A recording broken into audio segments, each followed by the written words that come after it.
Thank you for watching The Artist Loft. Make sure to tune in next time for another great show. A show that was produced by Ant Media Productions and hosted by the Florida Arts Network with your hosts Richard Sosa and Frank A. Ruffolo.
Hey everybody, welcome back to another episode of The Artist Hello, Loft. Lofties. Welcome back. Yeah, Lofty. You know, I need to start using that term more. Lofties? Yeah, Lofties. Yeah. That's good.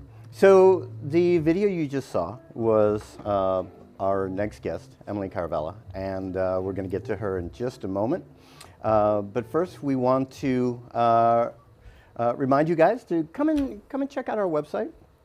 www.floridaartsnetwork.org and see what we're all about, see how you can help. We are a nonprofit for the arts. We want to bring arts to the kids, and we want to celebrate the artists that are already creating it. So check us out and say hi. Yep. All right. Speaking of saying hi, let's say hi to Emily. Hi, Emily. Hello. How are you Hi. doing? I'm good, thank you. How are you? I'm doing very well. Thanks for asking. Okay, so that little clip that we saw, I know that was one of your favorite clips, right? So I took a little piece of it. So you would call that interpretive dance? Yeah, I guess it leans more to like contemporary, which I guess is one and the same. It just kind of depends on like what you feel like calling it. Maybe more conceptual too. Yeah. We do a lot of concept films, me and the company that I work with. And a lot of it too is like improvisation. So I guess it kind of just falls in whatever category. It's a little bit more, I guess, Because interpretive. it's very different from the dance that Frank and I grew up with. Yeah, you know, of course. Fred Astaire, Ginger Rogers, Gene Kelly. You know, this kind of thing. Before But my this- time. Yeah, before I read about it in history books. Who am I kidding? I watched it on TV when it first came out. But this is actually pretty cool. You know, it shows the creativity and stuff. And so you've been dancing for a while. Yeah, yeah. When a did you while. start? So I started like basic like baby ballet when I was about like 2 or 3, but I started really diving into contemporary probably my junior year of high school. So I was about probably 16, 17. Okay, baby ballet. That's okay. I know. Oh, we have a girl. Let's put her in ballet. You know, Yeah. little pink tutu. You know. Exactly. So how long did you do ballet? Because I know that ballet for the longest time was like the basis of most types of dance. It was Yeah, like the of course. foundation for it. Yeah, and it still is. Even in like, I always say like call it weird. I always like to say what I do is like super gross and like uncomfortable, but ballet is always there. It's our foundation. I still take ballet every week. It's really okay. important. You know, if they got taller dancers, they wouldn't have to dance on their toes. Oh wow! Okay, I'm just gonna ignore that. Strike that from the record. You know, that's just. So yeah, so you study ballet. You still take it once a week? Yeah, at least once a week. The company right now that I'm dancing with sticks to the company. We're focusing more on like show prep and like contemporary techniques, but we do have like a couple people in the company that train us in ballet, and we have some guests coming in because it's really important to uphold that technique, especially like you said, like Gene Kelly, Fred Astaire, that really like typical technical dancing that I always say is like more easily understandable from an outside perspective, what you see on TV versus what you see in theater. But the middle ground will always be like your technical foundation. Yeah. That's interesting. 'Cause I remember when I was much younger, I was into dance, and they were telling me, dude, you need to study ballet. It was like the height of the disco era, you know, and stuff. And I was like, no, I'm not going to study ballet. You know, I would look terrible in one of those get-ups. You know, it's just dumb. The tights. Yeah, the little tights and stuff. And I was more interested in music really at that time anyway. But so then when you said you were 16 when you made like this transition kind of? Yeah, so I mean, most dancers that are, what's it called, gifted enough to be able to pay to be on a competition team and get that like extra education in dance before going into the professional world, typically does like more like you're learning your basics, you're learning your ballet and like your jazz technique and getting a taste of everything. But right now, I mean, contemporary, of course, is like recent art and what's coming up and what's popular and new and a little bit different. So in my junior year is when like all of that weird, yucky stuff that I like and enjoy to do became more popular. And we had a switch of ownership of the dance studio that I was training at when I was in high school. So she brought in a bunch of contemporary artists that really helped me pull out some artistry that I wasn't used to doing. Yeah. Which I'm not gonna lie, like that youthfulness in the dancing was really hard to pull away from, and it still is. Which again, like what I was talking about, that middle ground of the technicality versus the artistry is so important in finding who you are in dance. So, yeah. Okay, so I've heard you say this twice already. Weird, yucky stuff. Ugh. Define weird, yucky stuff. What? I mean, other dancers watching might say, "Oh, yeah, I know exactly what she's talking about." But again, so I mean, we divide the dance world into two categories, and they're super broad, and obviously they can be broken down more. But the broadest way that we can split it up is concert and commercial. So commercial is what a lot of people who are non-dancers see and enjoy the most, something that's engaging and upbeat with nice lines. Like, I doubt they can see, but the pictures behind you where the lines are very clean and easy to observe and understand. Whereas like the yucky stuff that I like to call it, and the more contemporary, and I don't want to say non-traditional, but something that's currently being revised and rediscovered, is a little bit uncomfortable for us, even to do something that is more organic and something that is based off of how you feel doing it rather than how it looks. Okay, so you say it's uncomfortable doing. In what respect?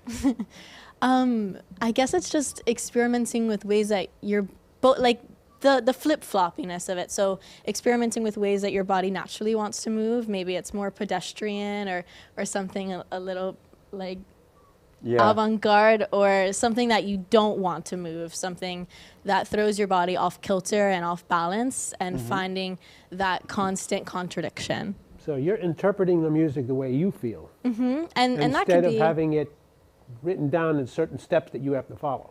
Yeah, I mean, that could be for any style too. Like in contemporary too, we're putting on a full contemporary show, so we have to find like the detailing in it. But a lot of it, like in ballet, we're taught to turn out our feet and to use our rotation and to point and straighten our legs. And in super stylistic genres of dance, especially contemporary, the choreographer and the dancers have a little bit more freedom to expand past that, like, clear cut what's wrong and what's right. Not like the Rockettes. No, definitely not like the Rockettes. Which again is so like, because the Rockettes are just strict. This is the move you got to do it. You have to do synchronized, and you're just like more free flowing. Yeah, exactly. That's how we like to describe it. Yeah, and it's funny because I'm listening to you, and my thing is acting, right? That's what I do, and there are so many times in acting where you're uncomfortable playing your character, you know, and you have to develop this persona. Like I did a film called The Hit, and I played a mafia boss. And then I've never been a mafia boss. Yeah, like what do I know about being a mafia boss? But you know, I was free to experiment with the character, and there were things about it that felt uncomfortable. But those are the things that give realism to the character, and so I would assume that those things that are a little uncomfortable are the things that give dance that little extra oomph. I guess you could say. Yeah, of course. I always like to tell, especially like the younger students that I teach contemporary basics to, is that experimenting with style and even character, we do that a lot.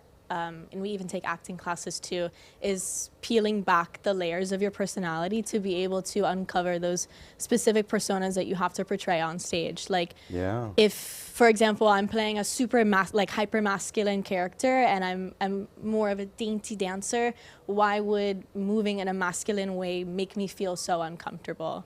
So that realism behind discovering the character that you're delving into makes the performance so much more real for the audience. Wow, there's so many things that correlate with acting, because I've never taught a dancer, right, as far as acting goes. I've worked with some models before, because same thing, you know, they get in front of the camera, and they want to portray a certain character, and they want help doing that. So I've worked with them on that, but I didn't think of it, you know, as like dancers do that too. Yeah, I mean, of course, it's such a deep form of expression, and similar to models too, like it's very movement based. Even if it's like a still shot, it's understanding your angles and what the camera wants to see, which again, concert versus commercial, a lot of the time is two-dimensional art versus three-dimensional, what you look like performing behind an artist and having that persona and highlighting them versus being a soloist, maybe in like an opera house or something where you have, or like a 360 stage, and that difference of how you hold yourself. Yeah, but despite, you know, the times that you are choreographed, you have certain freedom, but at the same time, you know, especially if you're being filmed and you're being lighted a certain way, you have to hit your marks and all this other stuff as well, right? Yeah, for sure. I mean, we have certain, I guess, sections or even just like languages of dance within each show where it's super freeform, and when we have different choreographers that kind of just give you the skeleton of it and then say, okay, you set the muscles around it and discover how you want to carry out the choreography. But then you have some contemporary dancers and choreographers that come in and will be like, this is the exact shape, which is more conventional, and it incorporates like ballet technique or maybe even like a fusion of like hip hop or something, which would consider it contemporary. But it still has to be specific. So it's very choreography specific, which is why contemporary is such a general term. Like sometimes it's difficult to explain because there's so many like subcategories. Yeah. No, there any kind of form of the arts, you're going to have. It's like an onion. Yeah. You know, like Shrek says. Ogres are like onions. They stink? No, we have layers. You know, so there's layers on top of layers on top of layers. The dancers they're expressing emotion through their body and their reaction to the music. Yeah. And so which is like an actor, only an actor uses more voice and some physical. Yeah. Quite a bit of physical, actually. Yeah. It's those little movements that add realism to the character. Now, in acting, there's always a little bit of you in every character, right? Yeah. And there's a little bit of every character in you, right? Would you say the same thing would apply to dance, you know, when you're interpreting? Yeah, for sure. I mean, speaking from a personal experience, the characters in our upcoming show, June 30th, don't miss it, is based off of a lot of our own characteristics. So that was something that we really got to experiment with, was how can I understand myself so deeply and then dramatize it to like 1,000%. But our last show was so uncomfortable because it didn't feel as personalized. That's interesting. Yeah, so it was, sometimes you have to kind of lie to yourself and relate to something that just wasn't even intentionally there, which is okay if you don't have that direction. But yeah, I mean, sometimes too, I mean, we do like some method acting, which helps. Sometimes we just like, we come dressed as our character and our part depending on the show and just really try to get into it. Yeah. Yeah. Yeah. It's amazing how many things there are in common, you know, with Even with writing, when you write, all the characters that a writer writes, a writer is part of those characters. Yeah. Yeah. Okay. Well, I can't believe we're halfway through the show Halfway already. through the show. Wow. I know, right? Wow. IKR. And the old folks are not going to know what I'm saying. All right, so we're going to break here for a commercial, and then when we come back, we want to speak with you a little bit about Sticks and your involvement in that and what you guys do and everything else. So we'll be back in a few. Frank A. Ruffolo, a renowned author and screenwriter known for his books such as 10048, Blue Falcon, Memoir of a Soldier, and his latest, Samuel of Sarah. Check out his website, frankaruffolo.com, for more info or purchase his books on Amazon.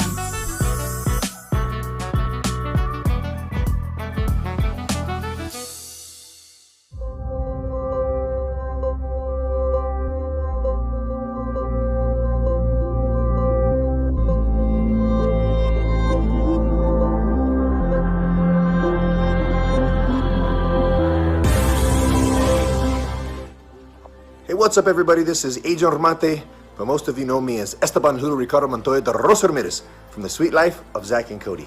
I just wanted to give a shout out to my man Richard Sosa. He is one of the best acting coaches that I've had the pleasure to work with, and he's actually worked with me in my program for many years, and I highly recommend this guy. So if you have an opportunity to work with him, what are you waiting for? Now, get out of my face. Esteban Julio Ricardo Montoya de Rosa Ramirez. I am out.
All right, so that was Sticks, the company. Wasn't that cool? Yeah.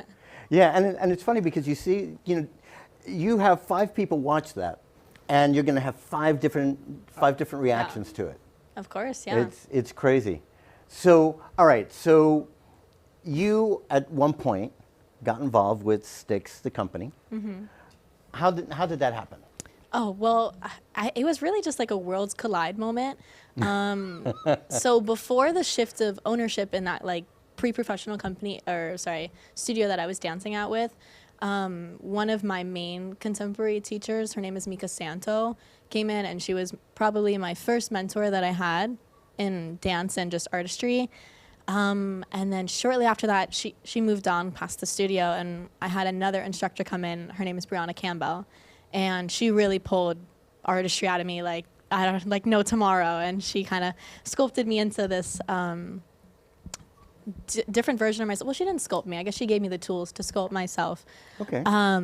But they ended up meeting, and they decided to fulfill this dream that Brianna had since she was younger, and start a company together. And it just worked out. I mean, I was right there in between them, so I just stumbled into this company, and it really has been a blessing ever since.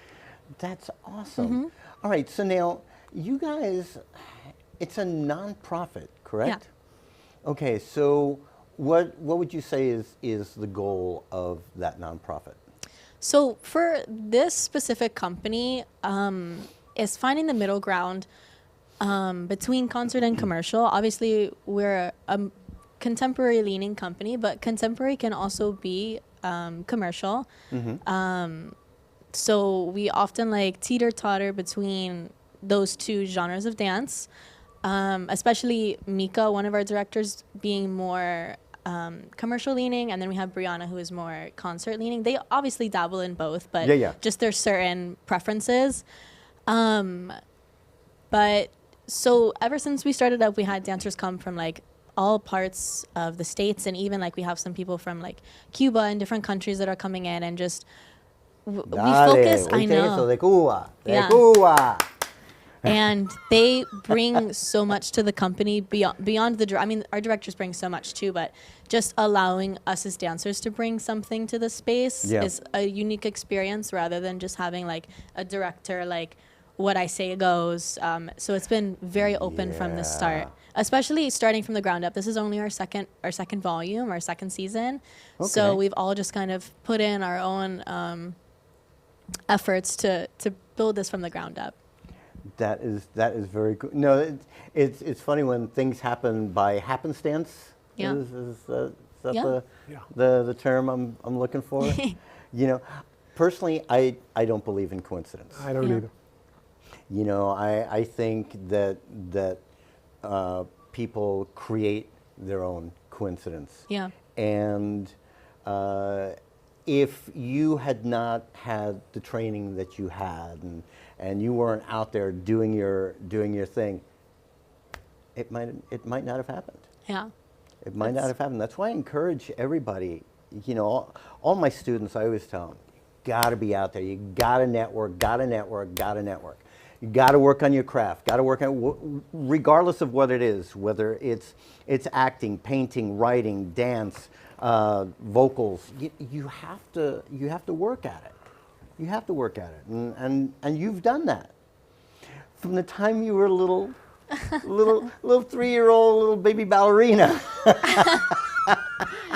Yeah, I mean, I always say too that the most important thing about being an artist, and even just a human in general, is finding security in what you do. And that doesn't mean like financially or even just like job security. Yeah. It's more of just this confidence that whatever you do and however you view yourself can't be swayed. Especially being an artist, you have so many opinions coming at you from every angle. Absolutely. And just being able to breathe and say, I'm doing my job correctly if it's being judged and if someone's uncomfortable. Yeah. It's like I said a moment ago. You know, somebody might look at this and think, oh man, you know, no, I don't like this. You know, I sense a lot of turmoil or something. You know, and somebody else might look at it and go, oh wow, this is beautiful. It gives me such a sense of peace. You know, so if but sometimes they want to portray turmoil. Yeah, absolutely. But if you're constantly swayed by other people's opinions, you're never going to be the artist that you're meant to be. Ever. You're going to be too wishy-washy. Yeah.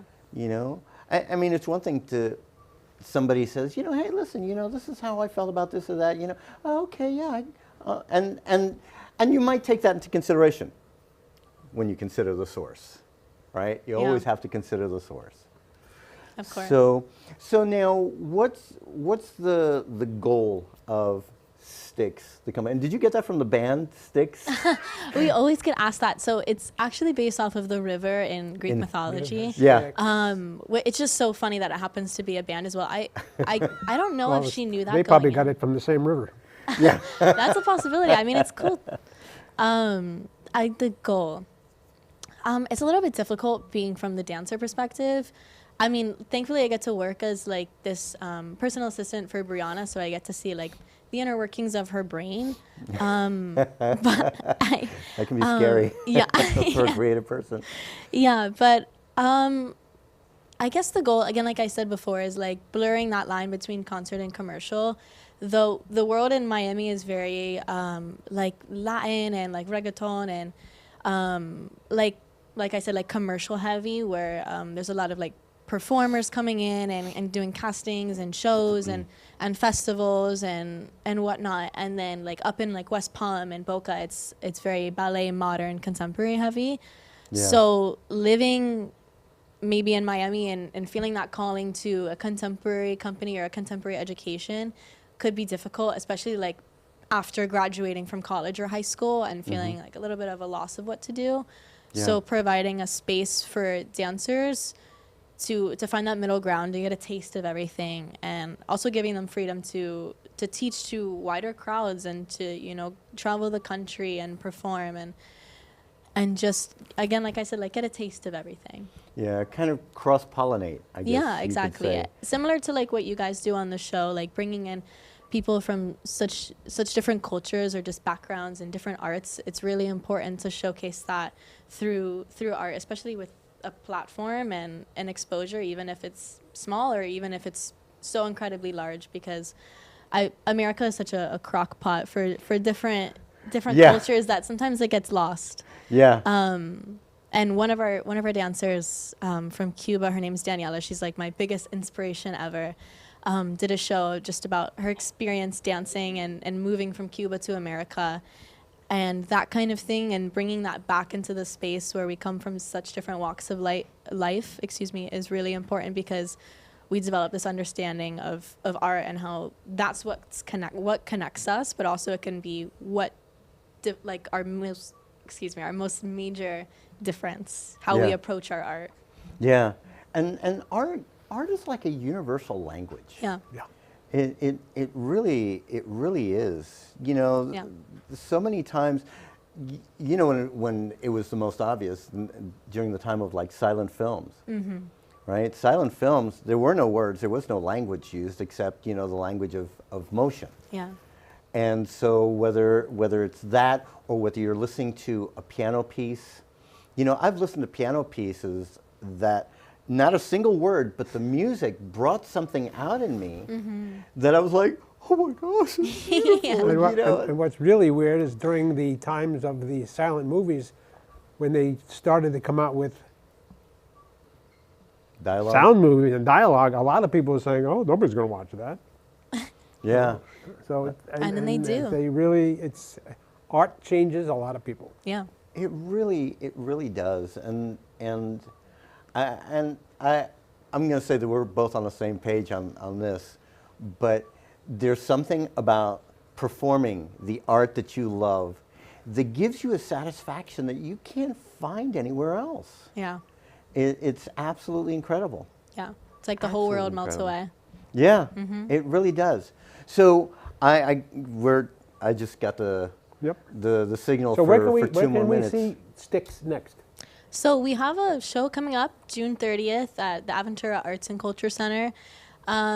It's called The Teller. We have 3 p.m. show and a 7 p.m. show.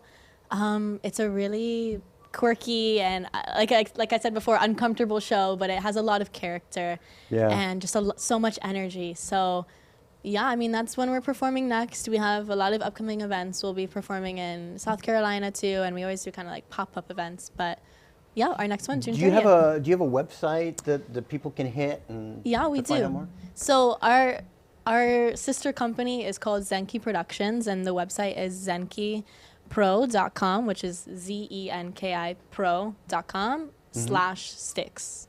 Oh, okay. All right. Well, thanks, Emily, for being on the course. show. Thank And- you for Fantastic, having Emily. me. You are fantastic. Yeah. Thank you. So are you. Totally awesome. Totally like awesome. OMG.